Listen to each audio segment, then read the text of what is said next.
Hey guys, welcome to my new blog. আমি রোহিত, তোমাদের সঙ্গে চলে এসেছি নতুন একটা ভিডিও নিয়ে। আর আজকে হয়েছে ছাদের সিঁড়ির ঘরের উপরে চিলেকোঠার যে ছাদটা, সেটা টিন দিয়ে করেছে। মিস্ত্রিরা এসেছিলো, তোমাদের বলেছিলাম অন্য মিস্ত্রিরা আসবে। তো সকালবেলা ঘুম থেকে উঠে আজকে কলেজে যেতে পারিনি। বাবা বললো যে ঘরের কনসিলগুলো হবে, মিস্ত্রি আসবে, তো তুই থাকিস একটুখানি, দেখে নিস কোথায় কোথায় বোর্ডগুলো বসবে। তো মিস্ত্রি তো আসেনি, আর ঘরের কনসিলও হয়নি। তো সকালবেলা ওই মিস্ত্রিরা কাজ করেছে। তো চলো তোমাদের দেখা ওই মিস্ত্রিরা কী কাজ করেছে।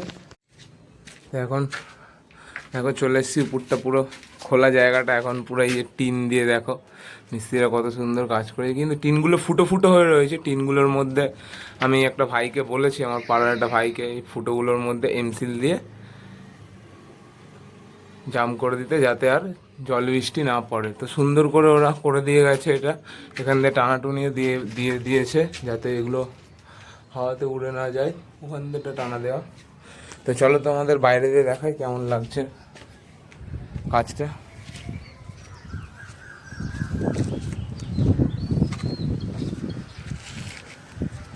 আর দেখো সুন্দরভাবে কত সুন্দর কাজটা করে দিয়েছে। এখানটা সামনেটা একটুখানি শেডও রেখেছে বাইরে বের করে, যাতে জলটা ছিটকে ভেতরে না পড়ে।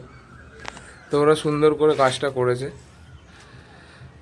তো এর উপরে এখনও চাপা গাঁথনি হবে ইট দিয়ে। তো কালকে হবে মনে হয় চাপা গাঁথনি। তো তো দেখাবো তোমাদের পুরো ভিডিও। দেখতে হলে লাইক কমেন্ট শেয়ার করে পাশে থাকো, আর দেখতে থাকো রোহিত ব্লগ। আজকের জন্য টাটা।